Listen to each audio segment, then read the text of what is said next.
ഇനിയൊരു ബലി അർപ്പിക്കാൻ ഞാൻ വരുമോ ഇല്ലയോ എന്ന് എനിക്ക് അറിഞ്ഞുകൂടാ എന്നാണ്. എത്തിക്കുമെന്നൊക്കെ പറഞ്ഞു. നിങ്ങൾ കണ്ടല്ലോ ലെവലല്ല. പിന്നെ ഞാൻ കാണുന്നത് 2 പ്രാവശ്യം. ഒന്ന് അതിൻ്റെ ഷൂട്ടിംഗ് തീരുന്ന ദിവസവും പിന്നെ ഏതാണ്ട് ഈ പ്രസ് മീറ്റിന് ഓഡിയോ ലോഞ്ചിലും കണ്ടു. 3ാമത്തെ വട്ടം. അത് കണക്ക് കൂട്ടാൻ അറിയുന്ന ആള് കൂട്ടുമ്പോൾ കറക്റ്റ് ആവും. പക്ഷെ സുരാജ് കൂട്ടുമ്പോൾ എങ്ങനെയാണെന്ന് ഇവരെങ്ങാനും പ്രൊഡക്ഷൻ കമ്പനി ഇവൻ കണക്ക് കൂട്ടി തുടങ്ങിയിരുന്നെങ്കിൽ പഴയ റബ്ബർ വെട്ടിൽ തന്നെയൊക്കെ തിരിച്ചു പോകേണ്ടി വന്നേനെ. സംഭവം അതിനൊക്കെ ലിസ്റ്റിന് ആളിനെ വെച്ചിട്ടുണ്ട്. കറക്റ്റ് പുള്ളിയുടെ കൂടെ കട്ടക്കി നിൽക്കുന്ന കുറേ ആൾക്കാരുണ്ട്. പിന്നെ നമ്മൾ കണക്ക് ദൂരം നോക്കിയിട്ടില്ല. ഒന്ന് റിലീസ് 20-ാം തീയതിയാണ്. നിങ്ങൾ എല്ലാവരും കൂടെ കണക്ക് നോക്കാനായിട്ടുള്ള ഒരു സാഹചര്യം ഉണ്ടാക്കി തരണം. എനിവേ, നിങ്ങൾ പ്രതീക്ഷിക്കുന്ന നിങ്ങളുടെ കണക്കുകൂട്ടലുകൾ തെറ്റിച്ചുകൊണ്ടിട്ട് ഈ സിനിമ ഒരു വിജയമാവും എന്നുള്ളതാണ് എനിക്ക് തോന്നുന്നത്. കാരണം ഇന്നലെ ആയിരുന്നു പടത്തിൻ്റെ സെൻസർ.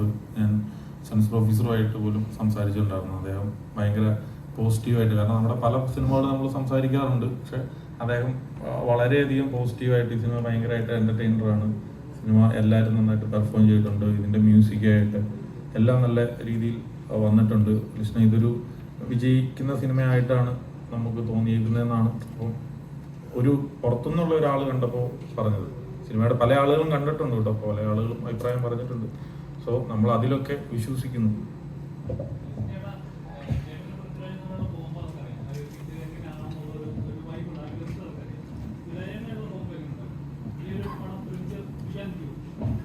അത് ഞാൻ ക്രിസ്ത്യാനിയാണ്. അപ്പം ഞങ്ങളുടെ ഈ പള്ളിയിൽ കുർബാന തീർന്നു കഴിയുമ്പോൾ ഇങ്ങനെ ഒരു പ്രാർത്ഥനയുണ്ട്, വിസ്തീർണത്തിൻ്റെ ബലിയുടെ സുസ്തി. അപ്പോൾ അതിൻ്റെ അത് ചെന്ന് അവസാനിക്കുന്നത് എന്താണെന്ന് വെച്ചാൽ ഇനിയൊരു ബലി അർപ്പിക്കാൻ ഞാൻ വരുമോ ഇല്ലയോ എന്ന് എനിക്ക് അറിഞ്ഞുകൂടാ എന്നാണ്.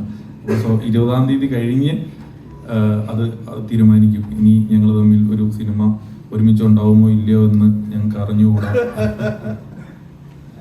രാജേട്ടനായിട്ട് ഇനിയൊരു അസോസിയേഷൻ എപ്പോഴാണ്? അപ്പോൾ അടുത്ത വർഷം ഞങ്ങളുടെ 2 സിനിമകളുണ്ട്. ജനഗണമന 2 അത് അതിന്റെ തിരക്കഥ പൂർത്തിയാകുമ്പോഴും.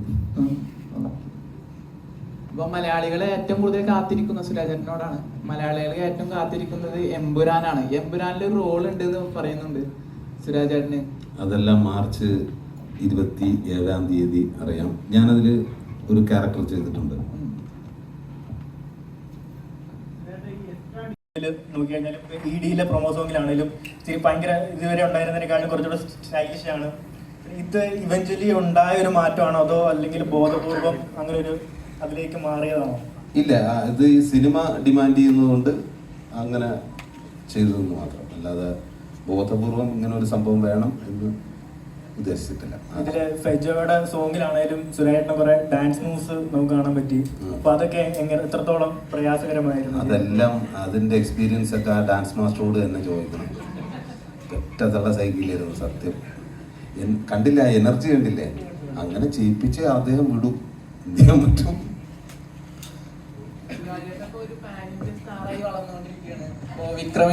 ഞാൻ അതിലും വലുതാണ് പ്രതീക്ഷിച്ചിരിക്കുന്നത്.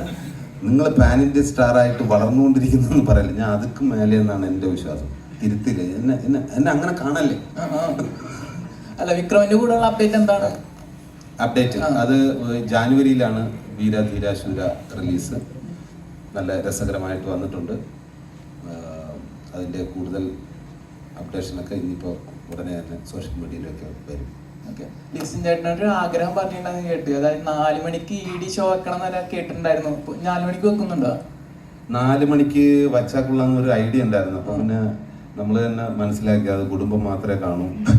അവനും രാവിലെ വിളിച്ച് ഉണർത്തിക്കൊണ്ട് വരുന്നതിന്റെ ദേഷ്യവും മര്യാദയ്ക്ക് ഞാൻ പറഞ്ഞു, ഞാൻ പിള്ളേരെ സ്കൂളിൽ വിടാൻ സമയത്ത് അങ്ങേരിടാം അങ്ങനെ. പക്ഷെ അങ്ങനെ ഒരു അവസ്ഥയിലേക്ക് വരും. എങ്ങനെ ആ വ്യവസ്ഥയല്ല, 4 മണിക്ക് നമ്മുടെ ഷോ കാണുന്ന ഒരു അവസ്ഥയിലേക്ക് വരും. 4 PM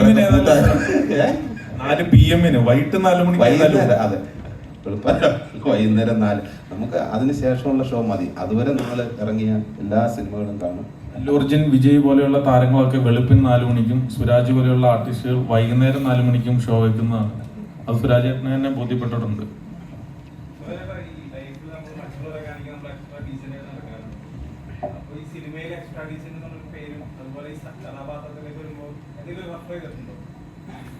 ഡയറക്ടർ പുള്ളിയുടെ ആത്മകഥയാണിത്. പുള്ളിയുടെ നമ്മുടെ തിരക്കഥാകൃത്തിന്റെ അതാണ് യഥാർത്ഥ സൈക്കോ. ഇതിന്റെ എഴുത്തുകാരനാണ്. അപ്പൊ ഇവരുടെ ആത്മകഥ അവർ തന്നെ വീട് ചേരുമ്പോൾ നമ്മൾ ഈസി ആയിട്ട് അതിലേക്ക് കയറാനും പറ്റി. കണ്ടുകൊണ്ടിരിക്കല്ലേ.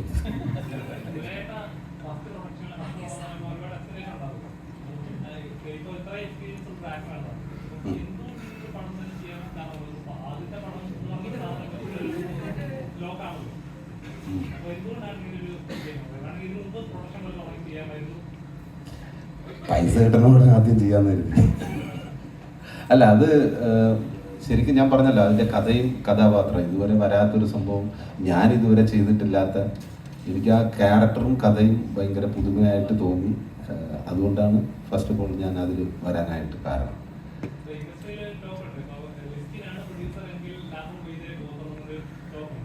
ഉണ്ട്, അത് കറക്റ്റാണ്. കാരണം കഥ കേൾക്കുന്നത് ഞാനാണ്. ഞാൻ കഥ കേട്ട് ഓക്കെ എല്ലാം പറഞ്ഞ്